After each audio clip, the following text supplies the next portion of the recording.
Jason, how are you? Yo, yo. Pretty good. How you doing? Doing pretty good. You hear me good? Everything's fine? Yeah, everything's great. Uh, Beautiful. How the videos been going? there've been, it's been interesting because I never intended to to do this, and Uh-huh. then all of a sudden, about week two of quarantine, it was like, what's going on now? I don't think this is gonna lift anytime soon. Right. So it was a kind of a pivoting move to pivot and figure out a way to continue to do what I do, which is usually just to connect with people and tell people stories, but Very do cool. it in a way that makes sense for right now. So, Yeah. we're right in the middle of putting out a magazine, and I was coming into the tail end of that issue, and the videos just give me a way to kind of keep in touch with a lot of people a lot of time. I think I've done more of these chats with people than I probably do, throughout like a couple months. So it's been Right. nice to catch up with different people in the industry and have that one-on-one time. Yeah, for sure. One thing that we have for sure is definitely time right now, right? Yeah, so how's quarantine life been treating you? Man, it's so that's like a double-sided question for me because you got the family side and then the business side. The family side has been amazing. Like I have three teenagers, Hmm. so obviously they want nothing to do with me right now in this time of their life. But now they have no other choice. So they have to be around with their parents. They have to hang out with the parents. So it's been cool. It's been cool getting to interact with them much more than we normally would. Um, we're still our offices are still open, so we're still going to the office, but not as much as we normally would. Right. So getting back earlier in the day, hanging out with them, anything, being outside, whether it's playing sports with them or riding bike or running or jumping in the pool, like different things like that. Just keeping it active with my kids has been awesome. My wife as well. She's been hanging out, definitely drinking a lot, smoking a lot, smoking a lot of cigars. That's for sure. That's definitely been the case. But Yeah. it's been interesting. But on the home front, it's been awesome. For business, obviously, it's been difficult. But on the home front, it's been amazing because there's been time that I mean, you'll never get that time back, and to be able to spend time with them, uh, have them trapped, and they don't have anywhere to go. Like that's been phenomenal. Yeah, it's funny because, my first one that I did of this was Matt Booth, who's somebody who's always on the road and traveling. And, Right. I asked, I was like, how are you holding up? Because, like I said, he's constantly on the road. And he was like, it's like you said, he was like, it's family time. He's like, it's time that, Yeah. is enabled me to kind of reconnect. And he said, I didn't realize how I needed this kind of downtime to rejuvenate and really think and have time to think. He's like, otherwise I would have been, on the go. Yeah, for sure. Definitely, 100%. It's just so much time, and I guess us as a community, being a U.S. like how U.S. is set up and how we're structured for work, we're always on the run. We're always on the go. We see it when we go to some of the different countries, different factories, and you see that it's a much slower pace. But to see that now and actually live it, obviously without the downside of business and the economy, but to be able to live this type of life is obviously something that I guess see the benefits out of it. At the same time, I wouldn't change it for what we had before because obviously business is what makes everything move and make everything go. So, our machine is working at, they say like 40, 50% right now. So we need to get it back up to 100.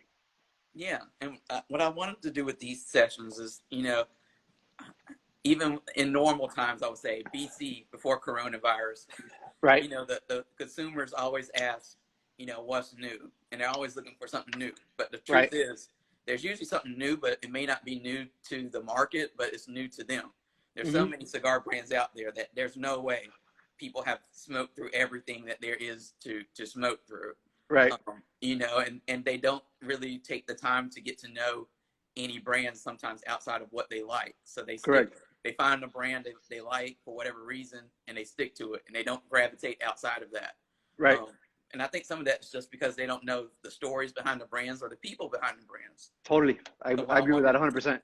yeah, so what I wanted to do with deep cuts is go a little bit deeper. I mean, we tell stories all the time with tobacco business and cigars and leisure, but I mean, usually those are one sided. It's either Right. about business or it's about the leisure, and you never get to go really deep into either of those, media properties that we have and now work with to really tell like a full story. So these are just casual conversations that just to help people get to know some of the brands and the people behind it. Yeah, So, and absolutely. I I think know that, it's a great idea. It's a great idea to get. I mean, we have the time to do it now. It definitely makes sense to get on and talk and answer any questions that people have. That's definitely great. I right. appreciate you having us on.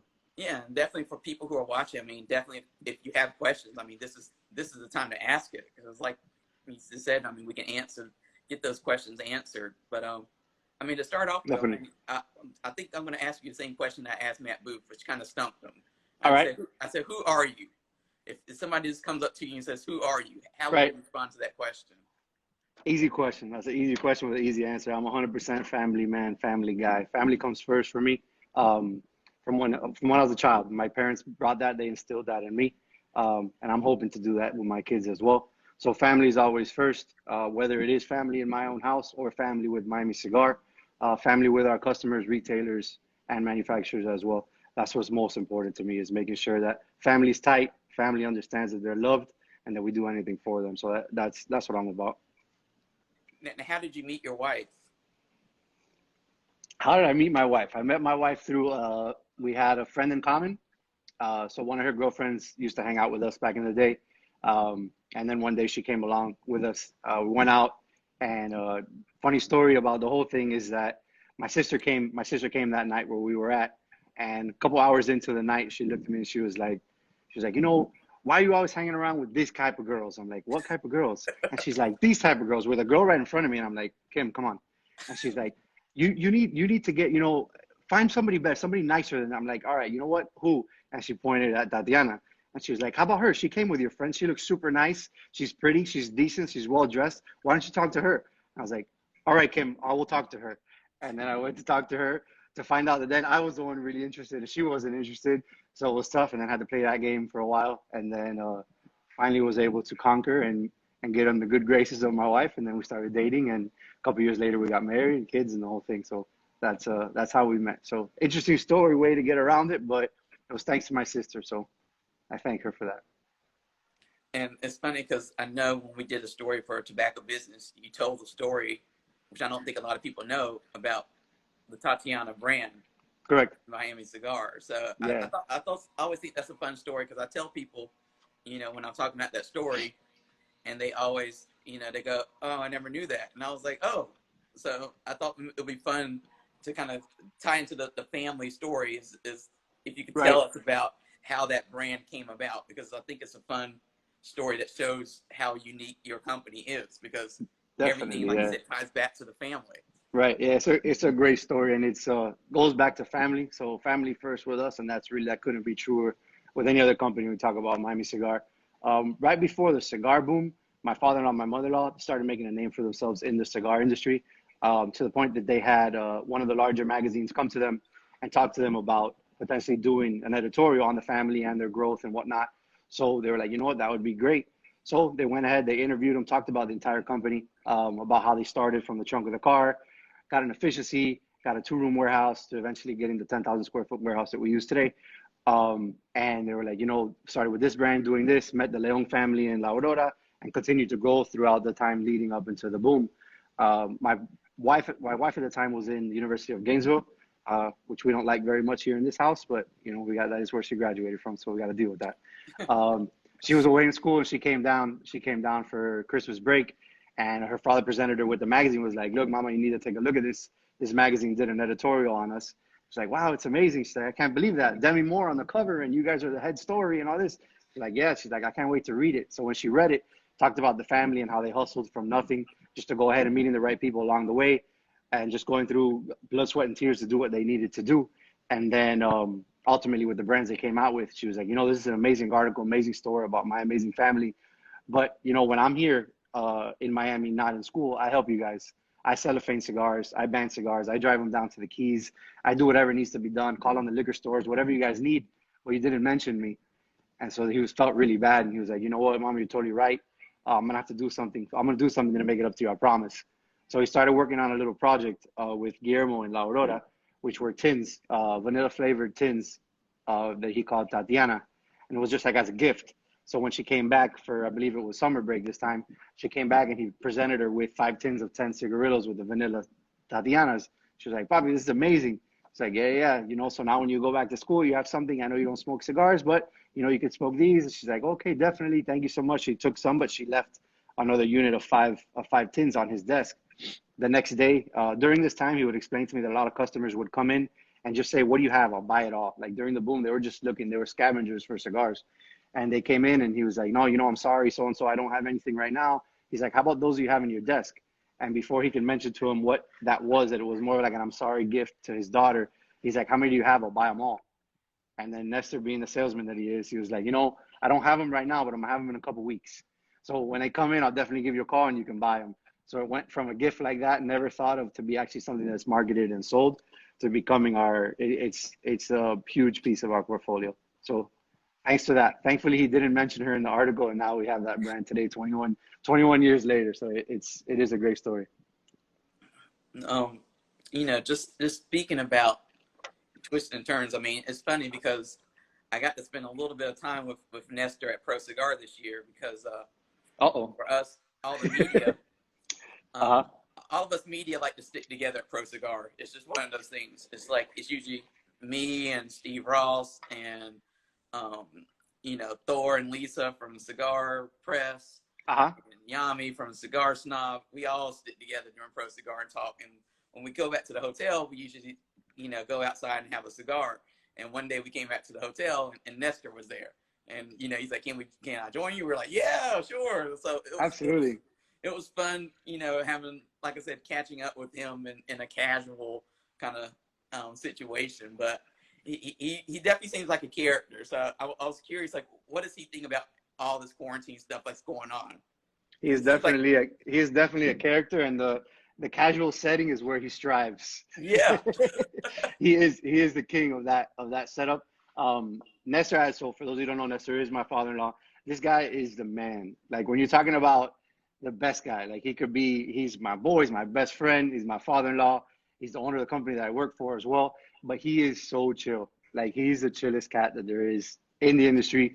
The way he relates with people is amazing. It doesn't matter. He could be white, black, Chinese, young, old, male, female. Makes no difference. Like he finds a way to relate with every single individual, whether it's in a cigar lounge or it's in a woman's beauty salon.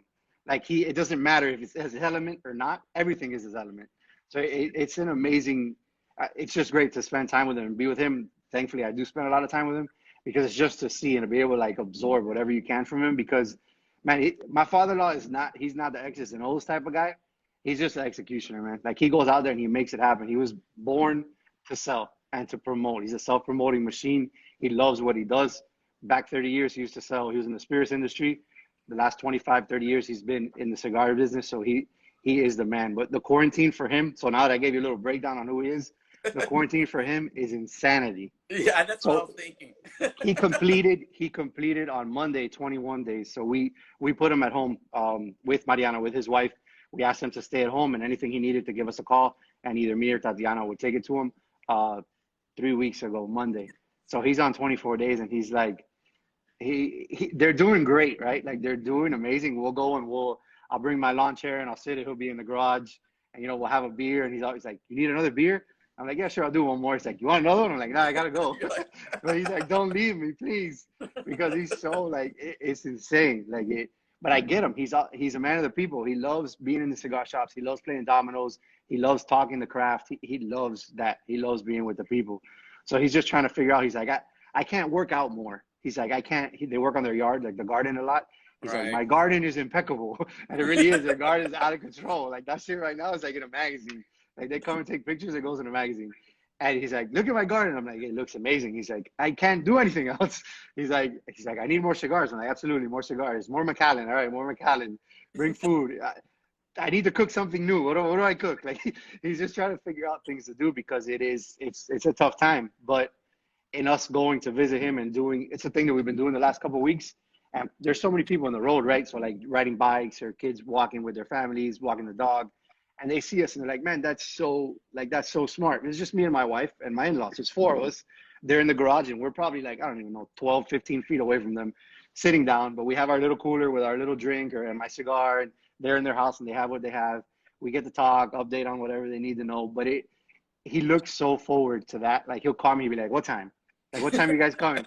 I'm like, yo, I'll get out of here like around 2. I'll probably be there like around 4. He's like, all right, I'll be ready. And like the first day, he set up chairs and the whole thing. I'm like, no.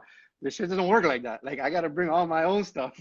Like, I can't use any of your things. And he was like, oh, but he was so excited. He set us up like a little area. And I was like, no. Wait, I just got my little lawn chair and that's it. Me and your daughter will set up. And he's like, oh, okay, I got it. So it's been an experience for him. Similar like with my parents as well. But they're 1 week behind on that. They're a little bit younger than Nestor and Mariana, but still the same thing. Just making sure that everybody's safe. But at the same time, staying connected. With virtual things like this, we've done virtual wine night in my house. Like, give me a break. What is that? But we did it. Like, you're so desperate, bro. You got to do whatever. Like, it's desperation. We're like, all right, whatever. Let's try it and see. And it was fun. I mean, you throw these random people into the videos, and then like it makes it entertaining. You could do it for a little bit, but after a while, it's kind of like, all right, let's move on. Let's do something else. But you just gotta be creative and make something happen. Because now you go crazy. Yeah, especially. And how's your son coping with this? Because I know he's big into sports, and I don't know about how things are where you are, but here in North Carolina, I mean, it was like no contact sports, and they scaled it back even more. And they're like, you can play a sport, but you have to stay apart. And then they saw that wasn't working, so they're like, okay, no sports. Right. So how's your son coping? Yeah. So he still has every day. They have virtual practice. Okay. How the hell do you do virtual soccer I know. practice? So the coach does a Okay. great job of it. They're a very intense team. And he'll have them with their iPads geared towards their feet. So he'll have all the 18 players up on his screen, and it's just feet drills, like all drills with their feet, some with the ball. But he'll send us drills to do with the kids after. So we're outside. My kid lives outside. Like he's always outside. We set up a volleyball net now. This house is like, it's a wide world of sports. You just got to do whatever you can. We got a little volleyball net. He's got a soccer goal, obviously, basketball hoop. We'll jump in the pool, and you got the little hoop. You got the volleyball, like whatever. And then the girls hang out with their mom, and they tan or whatever, listen to music. But he's like constantly jumping from one thing. We got an old go-kart that fixed up, and now he's been driving the go-kart around, like just around like the little neighborhood area. And then when people are walking and we're outside, they're like, that's your son with the go-kart. I'm like, yeah, it's my son, thinking they're going to be like, what, your kid's crazy. They're like, I used to have one. Everybody used to have one of those, apparently. I'm like, really? I didn't have one of those. But they're like, yeah, because it's old school looking, like hot rod kind of. It's a beat up older go-kart, but he's loving it. He's like totally into the thing and just staying outside, and everybody's staying active. My wife works out a lot, so she's making sure that we're all active, running, doing little circuit training and stuff like that. So we've been outside a lot. It's been nice because we don't really do that a lot as a family, because everybody's running around. My daughters are very involved in dance, son in sports. My wife has her own business on the side as well as she does. So we're all always very busy. But to be able to get that rolling, get everybody together is awesome. So it's a great time. Yeah, and I know that you all take trips together all the time and stuff. So I would imagine. Not anymore. I know. I was about to say, I would imagine like this is just like a big change for you, because you all are always like together and Yeah. spending time with one another. And then, I mean, you look on your Instagram, it's like family. Yeah. So Yeah. I was like, oh my gosh, I was like, this must be like a big challenge. Yeah. I mean, we just adapted, right? Everybody adapted, and the kids did a great job at it too. Just understanding the situation. Obviously, they want to be with their friends and hang out, but it's just something that can't happen right now. So they've been awesome, man. To be honest with you, they've been great. Keeping everything calm for the most part, helping make my wife not get so crazy with them always like, I want to go here, I want to do this, I want to do that. We're all just kind of in the same and get that routine going. They got that virtual school going on now too, which is another racket. It's crazy. I get it, right? You have to. There's really no other option. You got to do that.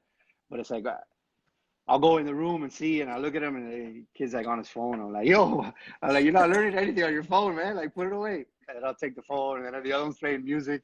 I'm like, you guys got to pay attention. And they're like, all right. And then after, what, you do your homework? No, I did it while the teacher was talking. Okay, it's good that you did your homework, but you're supposed to do that after. And then they'll be like, it's homework. We're home, so we do it. I'm like, oh my god. Yeah. I like that answer. I like that. You got to have that quick answer, the quick response.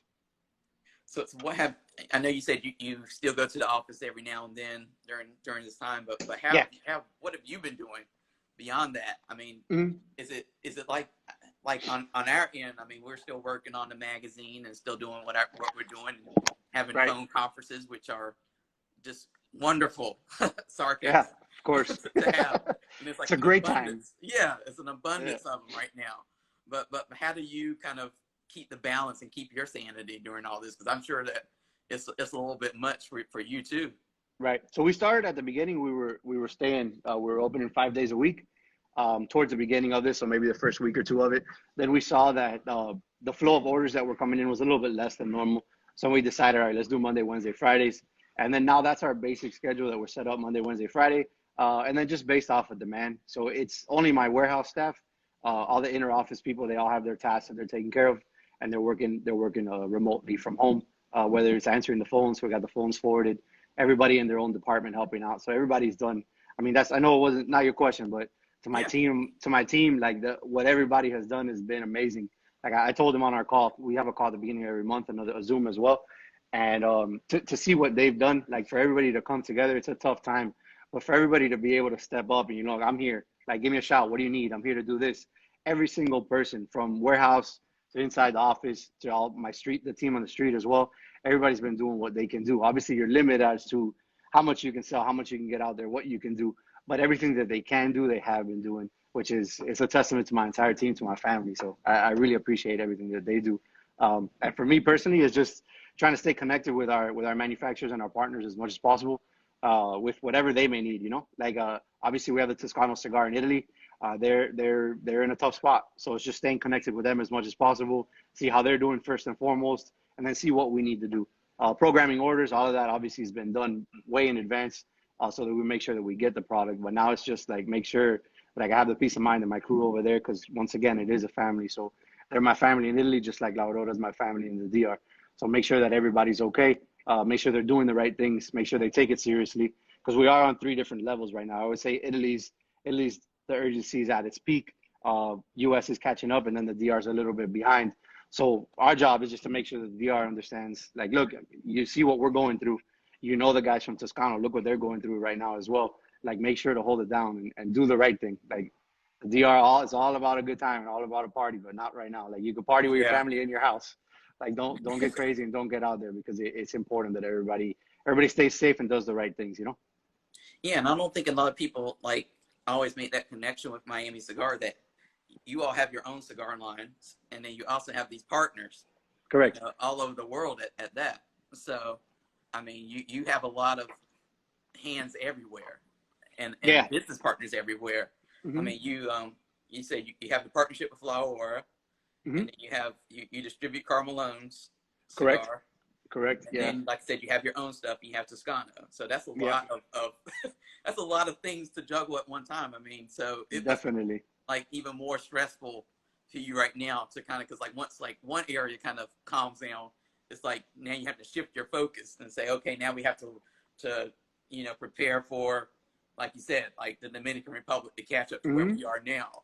Yeah. We haven't hit our peak yet, and they're saying Right. like it could be at the end of April, but these stay-at-home orders are. I know some states are extending them already into June. Yeah. That's like that's crucial. That's like brutal. That's crazy. I don't want to hear anything about that. I Like know. that's insanity. I mean, you don't want to think that, but that's true. It is reality, right? Like that is something that we're faced with right now. We don't know when that time will come. So our manufacturing partners are so important. We need to make sure that we're on the same page with them, because if they are planning X amount of time to be away, is to make sure that we do have the product, right? Because our stores, I commend all our retailers, is amazing. It's our lifeline, right? Like they're the ones that actually push it to the end consumer, and to even be open to the idea of curbside. All right, yeah, it's all that they got right now, right? So let's do curbside. Let's do it to the best that we can, and doing specials and being forward with it, instead of just sitting back and being like, oh, life sucks. This is terrible. Like that's not the way. You got to be aggressive with it. And so many of the retailers have been that way, if they are allowed to. I understand that there's some that can't, and if the government doesn't let you, you can't do much about it. But for those that can, it's amazing. Like it's amazing to have them moving forward and doing what they need to do. But just being on point and being in line with all of them is so important. That's what we tell our sales force that a lot too, is just stay in contact with them, like make sure that they know that you're there for them in whatever case may be. How can we help with curbside? How can we help just with you? Like, how you doing? You want to jump on a call and just talk, smoke a cigar and hang out? Like whatever it is, it's important. Family first, man. Goes back to the beginning of the talk. It's always about family first. Yeah, and I know I asked you this when we did the cigars and leisure article ages ago, eons ago at this point, but the whole, you know, Miami Cigar's motto is one life. Yes, sir. So I know I asked you that then, but like Uh, now, especially, like, what does that mean to you? yeah. So it's the basic premise behind it. It comes from my father-in-law, right? So my father-in-law and mother-in-law came from Holguin, Cuba, with nothing to the United States, and they had that one life. So with that one life, you have so many decisions that you can make. Uh, you can just slide by and kind of do what you got to do, work your regular 9 to 5, uh, feed off government as much as you can, or you could bust your ass and you could try to make it happen and actually live that American dream. So that's what my in-laws did. They busted their ass from cleaning tables to working at Beverly Hills Hotel. My father-in-law. I'll give you a quick story. Nestor worked at the Beverly Hills Hotel in California, very famous hotel. Obviously, he was the busboy at the restaurant. So working the busboy, he says that he attributes a lot of what he's learned to those times there because a lot of wealthier businessmen were there. He was learning English, so kind of trying to eavesdrop and hear what people were saying. And he learned a lot of things while there. Fast forward 15 years later, he's working for Southern Wine and Spirits, and he wins an incentive trip to California, and the hotel where they're staying at is the Beverly Hills Hilton. He goes to check into the Beverly Hills Hilton, and as they're asking him for his information, he's staring at one of these kids, one of the busboys at the restaurant, and he almost starts to cry. Like you could tell he's emotional. And the lady on the other side of the counter, it's like, "Mr. Miranda, is everything okay?" And he's like, "That used to be me." And she was like, I don't understand, Mr. Miranda. Like, she's probably thinking, this guy's in this super expensive hotel. What's he talking about? He's like, that young man, that used to be me 15 years ago. I used to be that man, that kid at the bus. I was a bus boy here. She's like, that can't be true. He's like, yes, this was true. I worked from this time to this time. She's like, wow, that's amazing. Upgraded the room, the whole thing. And then that afternoon, they called his room and they requested a meeting, a breakfast meeting with him. And they brought in all their board to meet Nestor. And they did a story on that dream. It's the American dream. It's the hustle to be able to do things like that, which is, it's so amazing, like to be able to do that. And like that, he has so many stories of what he's been able to do. So people that don't really know my father-in-law, they don't really get that, right? They just see the guy now, like flashy clothes, flashy talker, flashy jewelry, whatnot. But it's not a show, man. He's just grateful for what he has because he earned all of it. Like He none of worked it hard was for it. given, Yeah. none of it was given to him. And it was all goals. Like some things, obviously goals is like things that you could buy. Obviously those come and go, but goals as being in a certain level where he wanted to be, he wanted to live that dream. So it's an amazing story on that side to be able to get to that is so cool. To me, it's like, it's amazing. Yeah, and I remember when we told that story in Tobacco Business. I remember there was a writing contest that year, and I was like, I'll submit something to it. You never really think you're gonna get far in a contest of any sort. And I Right. remember I submitted that story, the Hustle and Flow story, I think it was called.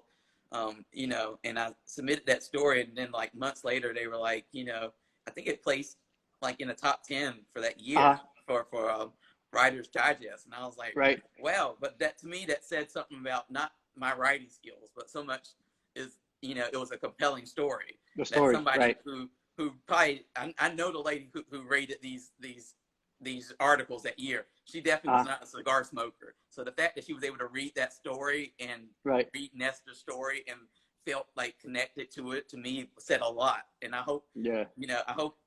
people do hear that story more often, because I think it helps them connect them to the Miami Cigar story and the brands, Right. because that's what sets you all apart. Absolutely. Absolutely. 100%. The stories like that, there are so many, and it's amazing. He said he could write a book on all the stories. It's like his life experiences He should. he's the Like that's man, what you all bro. should be doing. He is the man right now, right? He's got so much time. I'm gonna give him and be like, hey, So get yeah, on that, boy. Let's go. Write that book, man. Write that book write the because he book, should. do a documentary and everything. We He should do it. should. He totally should because it's so bro, it's true. It's true. And Yeah. the guy, like the stories he has is like that can't be real. And then you tell like, yeah, it's fucking real. That really happened. It's amazing. And it's been an honor to run the company for him and Mariana for the last 6 years, to be with them for 11 years, and just to be able to take the company to that next level, right? Like to be able to bring my background, which was 100% not related to cigars, and just to be able to bring it in to set the infrastructure where it needed to be, to get the amazing team that we have going right now, to get the partner. Man, look at this lineup that we have. So we like we said, Toscano, number one Mm-hmm. cigar in Italy that we have their portfolio. La Aurora, the original cigar factory in the La Dominican Aura. Republic. Yes, sir. And then Yeah, Carl Malone. And then from Nicaragua, I got Pepin and AJ that make cigars for us. Hmm. Like, bro, that lineup, I put that lineup against anybody's lineup. Like, let's go. Exactly. I got a squad. Like, my squad's ready to go. And just this, and just to make it everything equal. I mean, here goes like your line. I mean, Uh-huh. people can see it. I mean, Yes, sir. Yes, you sir. have a lot going on. I don't think everybody always kind of gets that point that you have a lot Hmm. to offer, and so it's a cool product and it's a cool story. Yeah, Period. definitely. And it's that story to get to relate. It's 200 plus years in Italy. It's over 100 and what are we at now? So since 1903, I want to go on 118 years with La Aurora.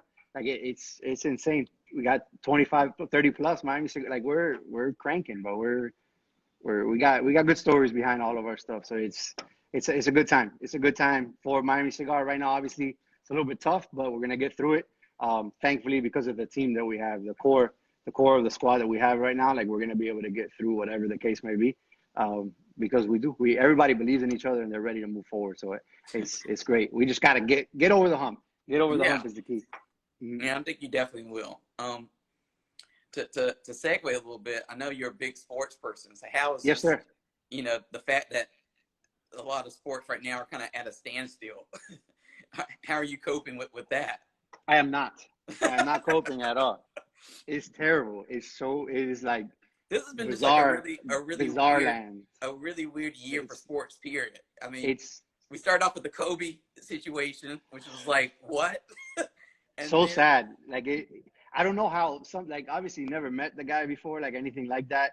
Never interacted with him, but I think so many people really felt that because I grew up with that guy, right? Like that yeah, guy was always on TV. For us at least, so the West Coast game, that was the game that we watched every whatever Tuesday, Thursdays, twice a week, whenever it was Kobe, and we would look me and my boys together like Kobe being Kobe. Like we would watch it every night, and it was just he became a part of like our life, and then to see that happen so drastically, and I think a part two is you relate it back. At least for me, like I relate it back to my life and like my kids and my wife, and like imagine if that happens to me, like what happens to my family? Like it's crazy. Like it hit home. So sports is a huge part of my life. Since I was young, my father was big into sports, still is, and got me into sports. Played everything that I could. But it's just like sports is a part of us. Like my daughters love sports too. Everybody. So there's no games we can go to. There's no games we can watch. no, My wife will see me on TV. She's like, "What are you watching?" I'm like, "Oh, I'm watching the 1991 finals." She's like, "What?" She's like, "Why?" And I was like, "Why not? Like, what else am I gonna do? Like, this is what I enjoy, and it's for anything. Like, it's all." I'm playing video games again. I haven't played video games. Like in college, video games was huge. I love playing all the sports games. So I'm back now with my kid, learning like the dynamic has changed so much in video games. Now it's all like online and playing online. It's a different game totally. But it's all sports related. It's all either us playing sports outside, watching old sports games or documentaries. 30 on 30, I think I've seen them all. I guess I need him to pump out some more 30 on 30s on ESPN because I've seen them all. And then and just playing, man, playing whatever we can together is just. He's like, I think my kid's getting beat up. He's like, all right, that's it already. He wants to play his sport, like soccer. He's like, let's play soccer. I'm like, I don't want to play soccer because he kicks my ass. Like everything else, I win, but the soccer sport is the one that he dominates me. But it's just being active as much as possible because sports is huge, and it's a big part. Like it's a big thing. A lot of our notoriety too, as a company, has come through sports. Like just with the interactions, we're very tight. Like with the Heat and the Dolphins, Marlins, teams like that. Here down Florida State, obviously my university, being tight with them. So we get stuff through sports. Like it's I've been able, thankfully, to match like the sports with the cigars. And hmm then for me, that's like heaven. Like now I got the best of both linked in together, and it's amazing. It's a great, great, great thing to have. I need sports back, please. We got the draft in a couple weeks. I almost never watch the draft, but I'm gonna watch every minute of the draft. You're like anything every, to give every you that minute. fits. Mm-hmm. What's it been like working with or getting to know Carl Malone? Very cool. This guy is like so chill. Like he is so chill, down to earth. He is like the opposite of my father-in-law. But then they find their synergies in hunting and whatnot, a lot of outdoor stuff. But he's such a chill cat. Like he's so cool, very humble. In the humble sense, compare him a lot to Guillermo Leon, the owner of La Aurora. Super humble guy, right? Super successful, everything going for them. But at the same time, so humble to sit down and talk with anybody. Like it doesn't make a difference Whether you're this guy all the way in the top or you're the guy on the bottom, doesn't matter. They're very humble how they sit down and they talk to you. He's a very cool guy. A lot of stuff going on, obviously, in his life, a lot of businesses, but it's been a pleasure and an honor to get to know him and his entire family. He's a great guy, but his wife and kids are even better. They are amazing people. They're all like, they're top notch. It's a top notch family. And again, they're family first as well. So it goes right in with what we're about. And I know when he spoke at TPE this year, I mean, when I thought about, they put me in charge of the education at TPE for the 2020 show, and we were talking about who to do for a keynote, and I was thinking about Pro Cigar, and I know that I didn't get to go on this, but at La Aurora, he does the blending seminar with Guillermo. Yeah. And I heard, people come out of that saying, "Oh my gosh, it was great!" Like Carl Malone was there, and everybody was like, "Carl Malone." And they're like, "Oh my gosh, yeah, he was like awesome. Like he was just like this great person." So when it came time to do the TPE keynote, I was like, "Let's get Carl Malone." And I know people were like, "Carl Malone," and I was like, "No." I was like, "He's in the industry." I was like, "He's totally like." I was like, "This guy is like connected, and he's hooked into it." I was like, "We need to get him." And he's super into it. Yeah, and it was fun because I didn't tell him like I just said, tell us about your life, your business, but it was like nothing was we didn't approve anything. We didn't ask him to send us anything ahead of time. He just got on stage and he just said, I just want to, he started off when we talked to IPCPR, he said, I just want a comfortable chair and I want to be able to have my rum here and be able to smoke. And I said, okay. And then I remember when it was like the day, maybe the week of TPE when we were all in Vegas setting up, he was just like, okay, all I want now is I just want a stool, a tall stool, and that's it. And we were like, that's it? He was like, yeah, he's like, that's it. Simple. He went on there and told this great story about, respect. And like you said, all the family values, basically. It was like respect and I told you, he's all family. He's just like us. He is so family first. It's out of control. It's all about his family, taking care of his family, making sure his family is right, and make it. I really admire the way that he's set up, just like how he has. So his kids having everything set up in the way where they have each their own little businesses set up, and their businesses are growing now as well. So giving them the space to make the moves and do what they need to do, but obviously having the backing of their father behind them to make sure, if you do slip up or you fall, I'll be there to pick you up and take you back where you need to be. So he's a cool guy, man. He's a very cool guy, and he's not a fake cigar guy. He's 100% cigar aficionado. He loves it. He's immersed in it. He wants to know. He's always asking questions. Always. He'll ask me some question. I'll be like, Carl, I don't know the answers to that. Man. I do not know the answer. Like but I'll get you the right guy on the phone. Let's get this guy on the phone and let's get those answers done because he really wants to know. He's been a pleasure. Him and the whole entire family, like I said, to work with. They've been great.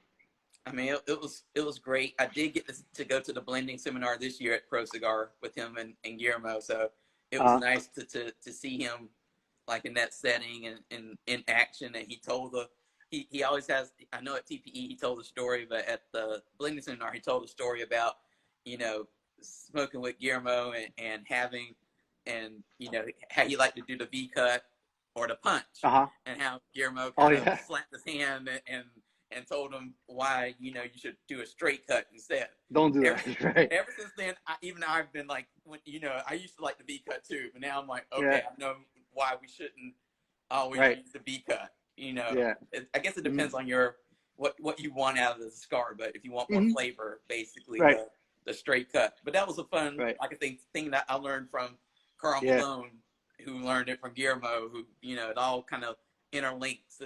That's a fun, like you said, everything kind of relates back to sports and family. So it's a fun, setup that all has. Yeah, definitely, 100%. That's definitely the way. And Guillermo, like. He's so subtle, like in his ways. But when he sees something that's not right, he'll raise he'll be like, oh, he's like, hey, what are you doing there? I'm like, what do you mean? What am I doing? He's like, that's not, you can't do that.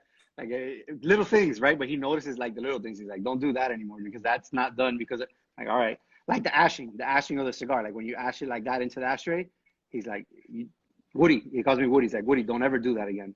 I'm like, Gee. I'm like, why? And he's like, that's a cigarette smoker. Cigarette smokers ash their cigarette like that. And I'm like, oh, okay. So how do cigar smokers ash? And then you roll it around the ashtray. You don't tap it like that because that's like a cigarette thing. And I'm like, okay, these people made Marlboro and they do it again now for the whole Caribbean. He knows about cigarettes and cigars. And he's like, that is a cigarette smoker trait. We are not cigarette smokers. We're cigar smokers.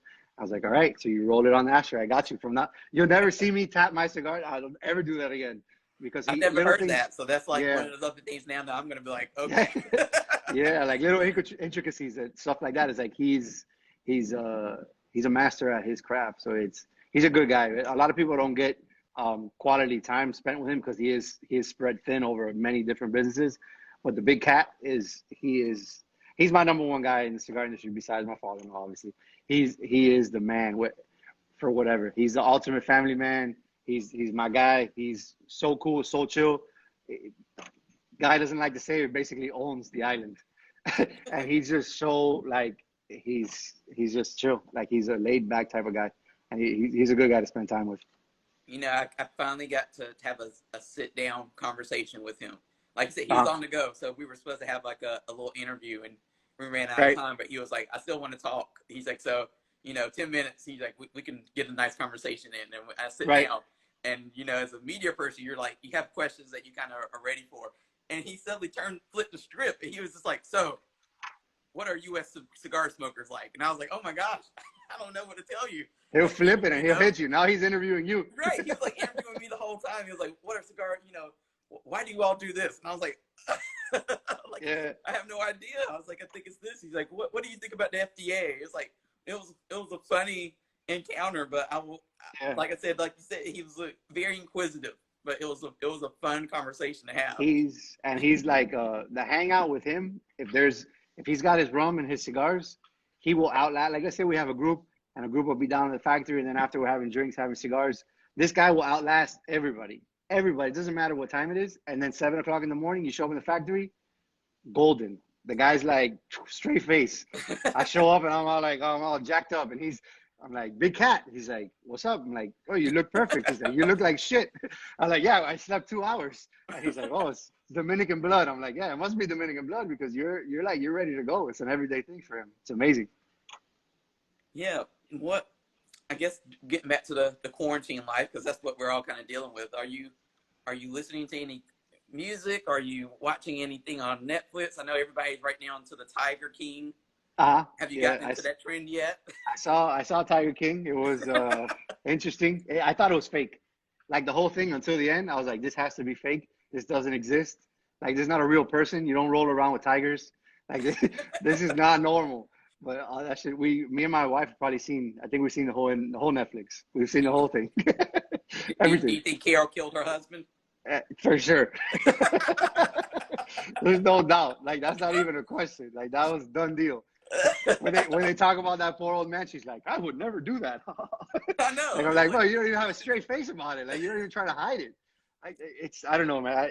That to me was the craziest. Like, a couple of my buddies were texting about it, and I'm like, "What are you guys talking about?" And they're like, "Oh, whatever, Tiger King." I'm like, I would never watch that, but you guys are so like that it's hilarious that I gotta watch it. That it's unbelievable. It's like a jaw dropper. And I start watching the first show, and I'm like, my wife's like, "Is this real?" I was like, "This can't be real. This shit's fake. Like, this is a fake show. Like, this is not real." And then we looked up after, like, "Oh, this is real. I can't believe it. I can't believe it. It's insane." But yeah, Netflix, we're all on. We do a lot of all the shows, man. We're up on everything. A lot of Spanish shows. We watch them as well.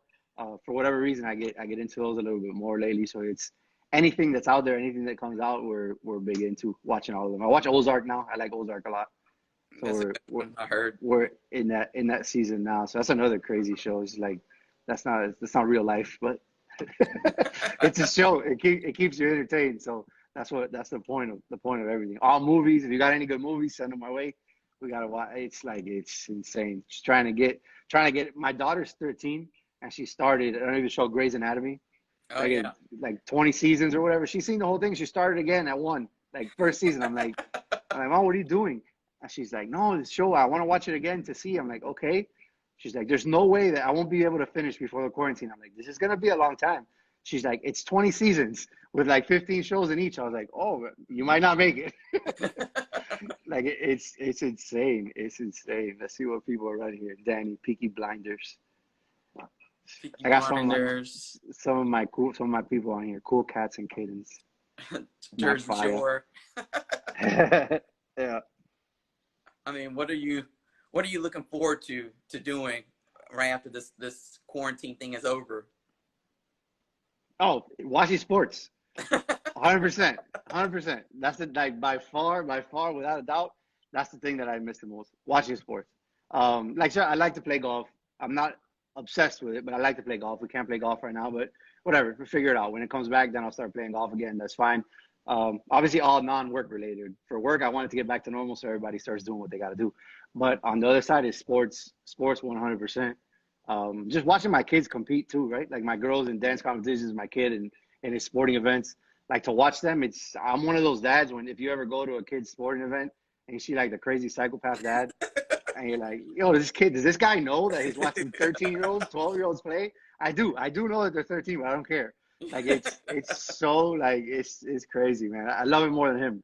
Like I'm so into that. Like just watching him play and seeing like your kids evolve and grow, like and just getting like behind them, like all right, you're gonna support as much as you can, you know. He's got his God-given talent, or they've got their God-given talents as well. But just to support them and like give them everything that they can. Thankfully, I'm in a place where I can to give them what they need, like to succeed. So it's crazy. I got two in eighth grade. They're gonna graduate with no. They're never gonna go back to their school again, in my opinion. Like Oh, that's it. It's virtual through the end of the year. There's no like what do they do? A virtual graduation? Like you're virtually gonna throw your little hat. Like I guess that's how it is. That's what you're gonna do, and then they're gonna move to like high school, and it's back to sports. Is like so I'm a Seminole, and my basketball team had one of their best years ever, if not the best year in the history of the team, and they didn't even get a chance. Like they were gonna be a number 1 or 2 seed. They didn't even get a chance to play in the tournament. Like that would kill me. Like as a player, you know what I'm saying? Like obviously they're going on to bigger and better things. They're gonna go to the draft and whatnot, but you play to win.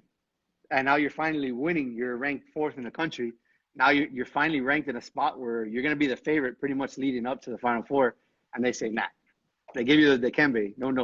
And they're like, you can't do it. You're not. That's got to be a crusher. That really has to hurt because it's what do you think terrible. about Tom Brady going down to Tampa?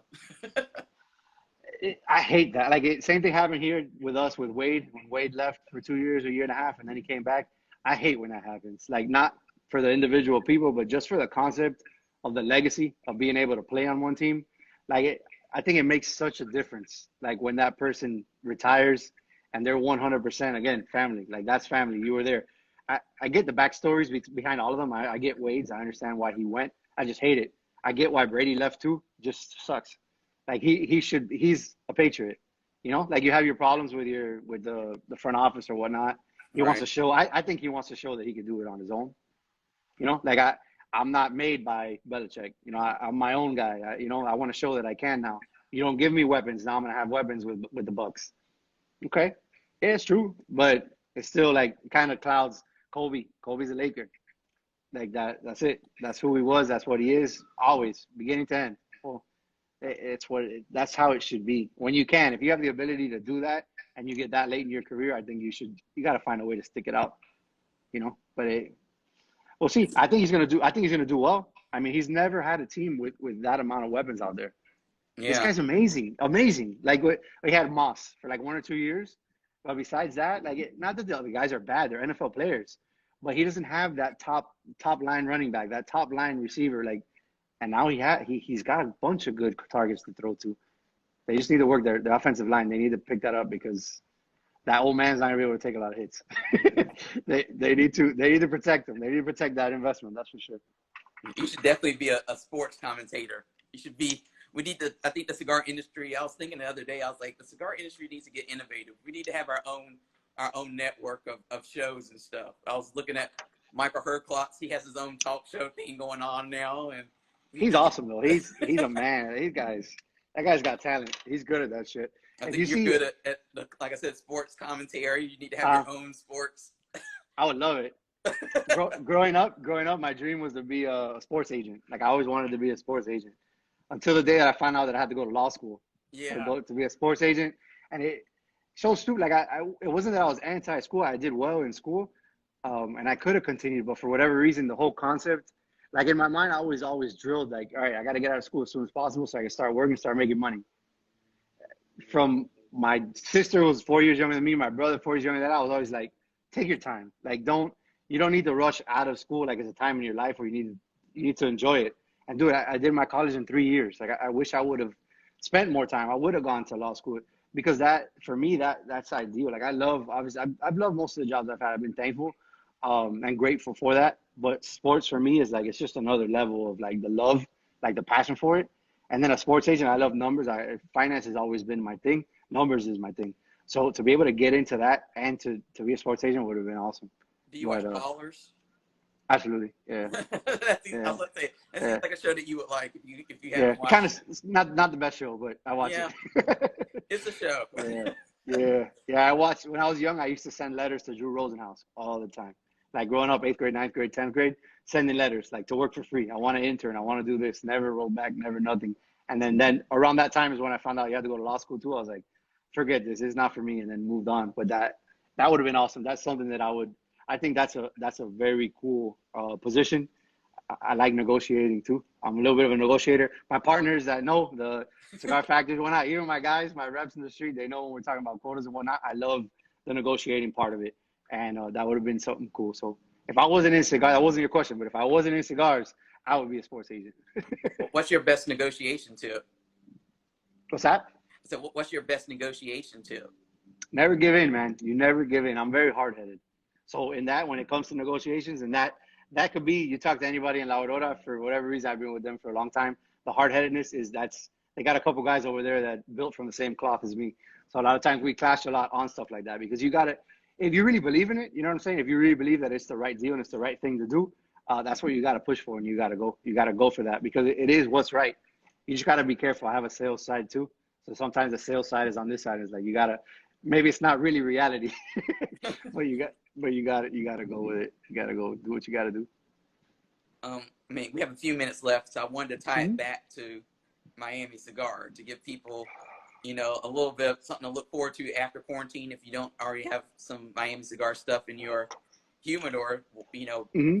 just tell us what's going on with Miami Cigar. I mean, Of I know course. you all have been pushing the Don The Lima? Africa, Don Lino Yeah. Africa. Yeah. So Yeah. so just tell us a little bit about like what Miami Cigar we should be going out and looking for right now, Right. where we Definitely. can get it, just to kind of Definitely. give us something to look forward to post quarantine, basically. Right. What you guys should look for now? Honestly, it's a little tough now. So we're buying curbside. Some of us are buying online as well. A couple of brands that we have that are hot in the market right now. So from the DR, we have the La Aurora 115. So the one that you did pull up. It's a great cigar, phenomenally rated everywhere. I definitely would back that cigar for anybody that gives it a try. Find out if your retailers have it. I definitely would try it. From our guys in Toscano, they came out with a cigar, Garibaldi. For me, it's my favorite Toscano. It's not as aggressive as some of the other ones. It's an everyday smoke. It's a morning, afternoon, evening. For me, particular, I smoke mild to medium body cigars. I really don't smoke too many full bodies. But that is a great cigar that we did release at the end of last year as well. And then from our Nicaraguan portfolio, the Don Lino Africa that you spoke about, box press, beautiful cigar made by AJ Fernandez. Doing very well in the stores, doing very well curbside as well. So it's got the curbside appeal. I don't know what that means, but it's got it. And then Nestor Miranda Special Selection. It's a revived brand that we brought back out with Don Pepin and Jaime in Esteli, Nicaragua. It's a true Nicaraguan Puro, medium bodied, beautiful cigar at an amazing price point. So before your taxes, about $6 or $7. That cigar is a great cigar. It's a cigar that I can smoke. I do smoke, like I said, milder cigars, but my fuller bodied guys on the team, they enjoy it as well. It is a great stick. So those would be the four that I would look for now. Like I said, so Nestor Miranda Special Selection, Don Lino Africa, the Garibaldi from Toscano, and then the 115 from La Aurora. Moving forward, we had several releases already set up and ready to go for this time frame for the next couple of months. They've all been put on hold, obviously, like most things have been, but we do have some exciting stuff. So we do have another release with AJ, Havana Reserve by Don Lino, which was the first ultra premium cigar that Miami Cigar ever had, released in 1992. It was our first $12 cigar. So now we think $12 cigar, we're like, wow, we have great $20 cigars. But at that point, $12 was a very high-end cigar. So we are bringing that back to the spotlight with AJ Fernandez. That'll be a new one that we have out of ours. La Aurora is also coming out with a cigar We challenged Manuel, was Manuel Honor is the master blender at La Aurora. We challenged them and the entire blending team at La Aurora to come out with a Nicaraguan blend. We are known for our flavorful Dominican cigars out of La Aurora, but we wanted to take him out of his comfort zone. The time is here. Let's go ahead and let's do a Nicaraguan Puro. Let's see what we can get based out of that. So 107 Nicaragua will be coming out. In coming time, it's ready to go. It's actually ready to ship. But now's not the time to be releasing a new cigar. So that's where we are with both of those. And then Toscano has some exciting stuff, including the Docento. So to commemorate the 200 cigars, 200 years of their factory, ready for July. But we'll see. Only time will tell. We are set up and ready to release our new cigars. But the virus will kind of dictate as to where we go. We're not focused on that right now. We just want everybody to be healthy, be safe. Thankfully, everybody does have a means to get to their cigars right now, whether it is curbside or online. So I definitely would recommend continuing to do that. Obviously, we're all home. Stay active because there's definitely a lot of eating, drinking, and smoking going on. So whatever's your thing, if it's running, if it's biking, if it's lifting weights, if it's even just walking the dog outside, it's definitely better than just sitting at home and smoking, drinking, and eating.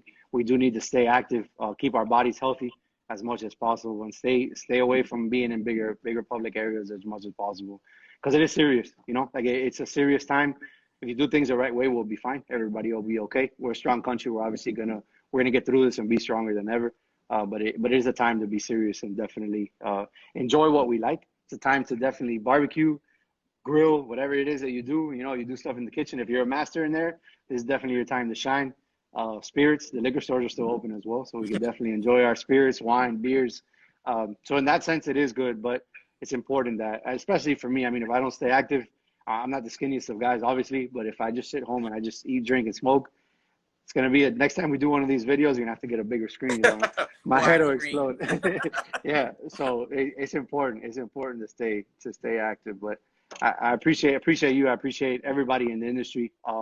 For banding together, we need to get together and do more of these type of things. I think it is important for everybody just to stay active and keep sanity. I know a lot of my guys in the territories are working with their stores, doing small get-togethers and meetups on Zoom or Instagram Live, Facebook Live, or whatnot, just to stay connected, because it's tough, right? Like you have your core at home, or you live at home by yourself. Either way, whatever it is, you still need that interaction with people to keep your sanity. So I think it is. Thankfully, it is. We're at a time right now where we do have all these means to interact. Because if not, if this were years back that we didn't have this, I mean, what would we really do? Like it would be tough. So here in our house, we've tried. Like I said, we've tried everything. We FaceTime with the family. We FaceTime with the friends. We do the lawn chair 12 feet away, 12, whatever it is. We do whatever the case may be to make sure that we still stay interacted with our close ones. But safety's first. We got to make sure that everybody's taken care of. I definitely want to thank you for, like I said, taking an hour out of your day to talk to us. And I'm looking forward to whatever our next encounter will be, whether it's PCA show or some event that when they finally start back happening this year. So, right. I know. Or it'll have to be another virtual thing. Yeah. Or this. So whatever it is, we appreciate that. We appreciate you having us on. I'd like to find a way where I can get Nestor. He's not so tech savvy, but if we could find a way to get him on, let him say the stories as well. Yeah. I'll talk to him in the coming days and see if we can figure out a way to get him logged in somehow, so that he could talk to you for a little bit, because it will be a good time. We'll get a good amount of people on here to hear his stories, and it'll help him too. He'll like to see a lot of people listening and hearing what he has to say. Yeah. Well, we'll definitely be in touch about that. So we're getting ready to get cut off, I think, by Instagram. But like I said, I'll reach out about that. And thank you so much for spending some time with us today. Thank you. Thank you. I want to thank everybody for listening. I want to thank my team as well. I know a lot of you are on right now. I love you all. Stay safe, and let's continue. We'll get through this together. Thank you, guys. Awesome. Thank you. All right. Take care. Bye. Later.